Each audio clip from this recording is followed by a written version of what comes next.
So, where DJ Focus lost the debate? Coming right up.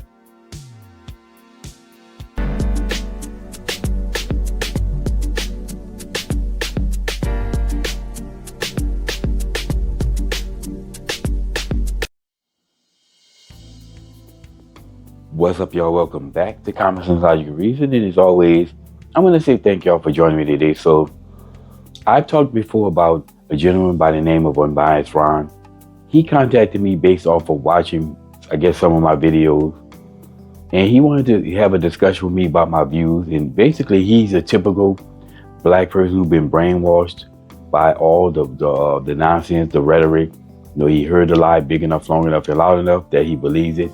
And he believes that this idea that black folks are being oppressed in America. However, I will say this, though. He does live up to the moniker of unbiased.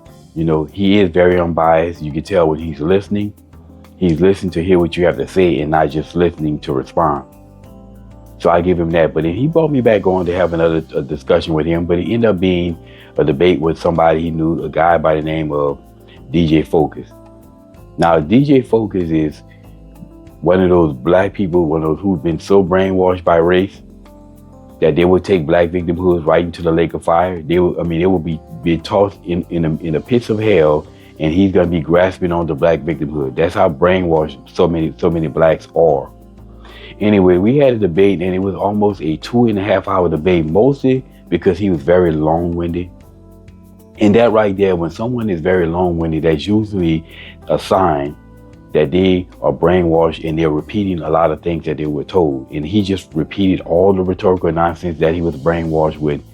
He repeated all the black inferiority rhetoric while at the same time accusing me of speaking conservative rhetoric and Fox and Thomas Sowell talking points, quote unquote. Anyway, so where did he lose the debate? Well, let's go into where he lost the debate. So here's what I want you to do for me right now. Tell me what the white man is stopping you from doing right now, you. Because right now I'm talking to you. I'm not talking to nobody's family. I'm not talking to nobody else. I'm talking to you. What is the white man stopping you from doing? You. First of all, I don't have individual anecdotal conversations. I don't do that. Because at the end of the day... So in other words, everybody else is oppression, not you. This is normal problem facts. I don't have individual anecdotal conversations because but we are individual human beings. We are individual human beings that make individual decisions on a daily basis, bro. We're all individuals. We're not all the collective. I don't have individual anecdotal conversations because my problem. We are individual human beings that make individual decisions on a daily basis. Tell me what the white man is stopping you from doing. I heard you, sir. I want to hear about you. Tell me about you. Sir, I heard you.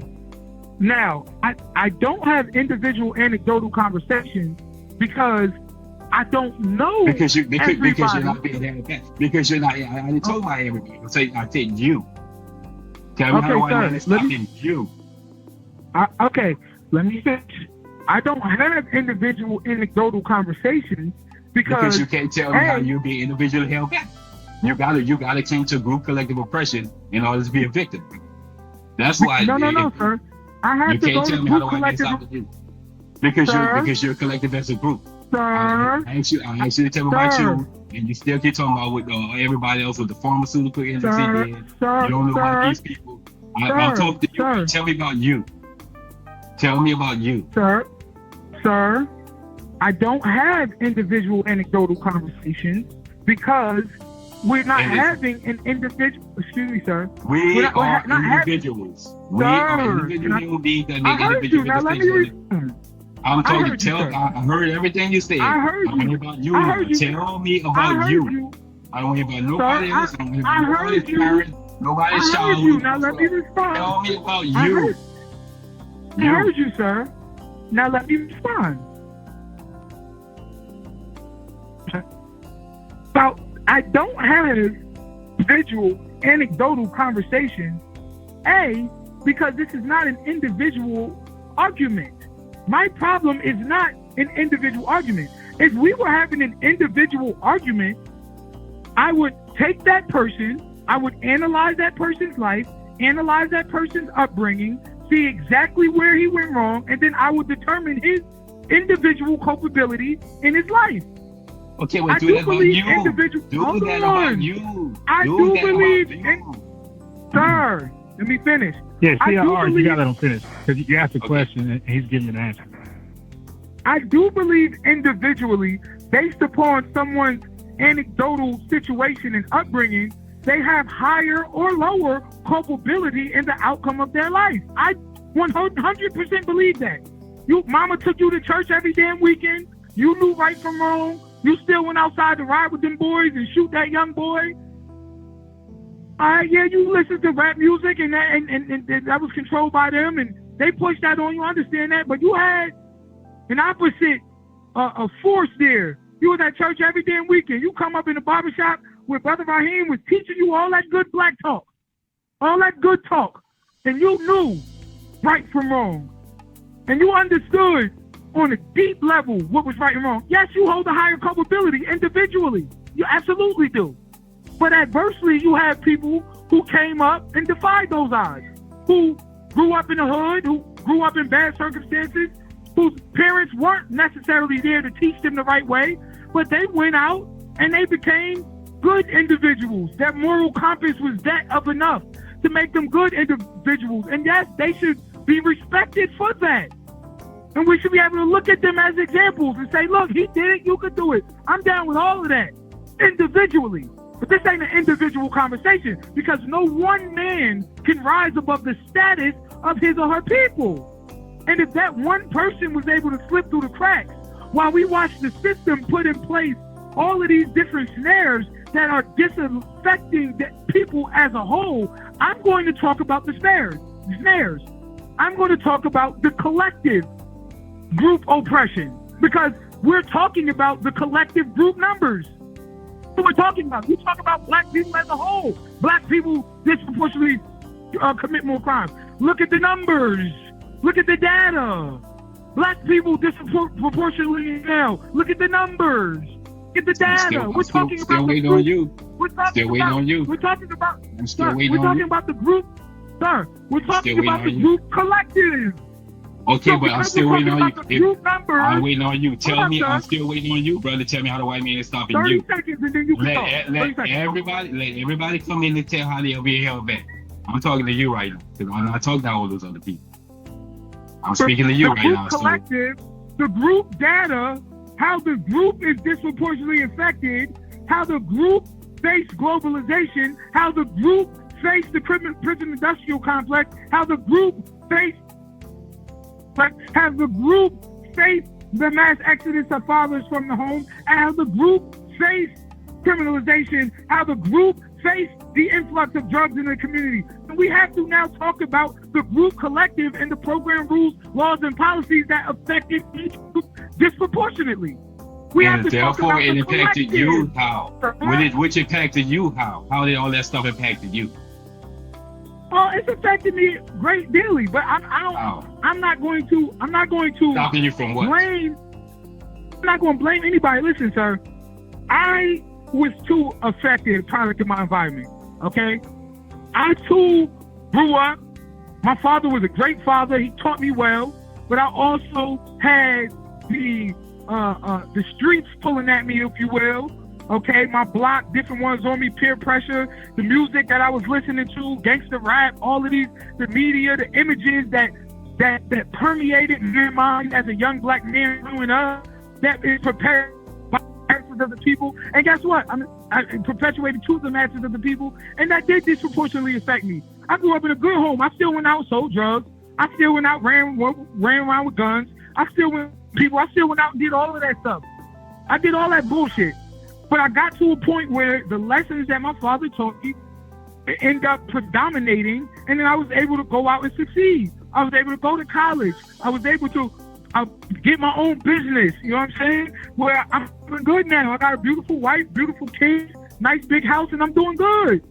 But that does not mean that I was not affected by the state of my environment. I was affected by the state of my environment. I'm just one of the lucky ones who had enough of a good upbringing, enough of a good father, and enough of a moral compass that I chose a better stance and it worked for me. All praise is due to Allah. It worked out for me.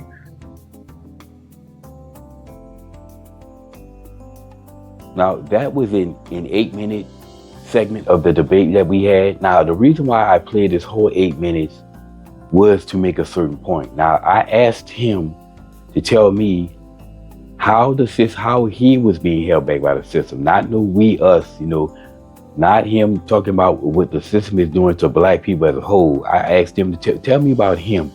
Because if there's really truly all of this systemic racism holding black people down as a whole, since we're all individuals who make individual decisions on a daily basis, as I said, every individual black person should be able to have their own individual story of how the system is holding them and derailing them and stopping them. But it took him 8 minutes to respond.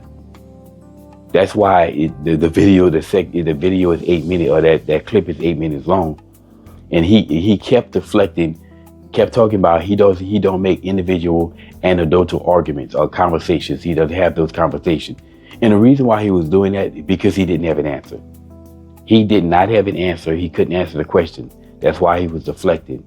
But eventually he did answer the question. It took him nearly 7.5 minutes for us to get an answer to that question. Essentially, what was his answer? When he was younger, he made the free will decision to be in them streets. The streets were calling him. And he made the free will decision to run those streets. He sold drugs, as he said, and all the other nonsense he did. However, the lessons from his father, and by the way, earlier in this debate, he attempted to deflect the impact of fatherlessness on the black community. But because of the lessons he learned from his father, he made a free will decision to leave all that behind. He went to college, got a degree, got a big house and a wife and kids and all that. Now, so all of the bullshit that this dude did, 2.5 hours of debate with this idiot, all of that nonsense, just to say he is not being oppressed by the white man. The white man is not stopping him. Essentially what he said, the words that came out of his own mouth. And this right here is a perfect example of why I say, you don't allow them to use group collective oppression. That black victimhood can only survive by way of the collective, as I said. He did not have he knew he couldn't tell me how he was being held back. This is why he had to keep deflecting to group collective oppression. And this is the case for all black that I find that I have yet to have any black person who can tell me what the system is stopping them from doing achieving, what they're being held back from doing achieving.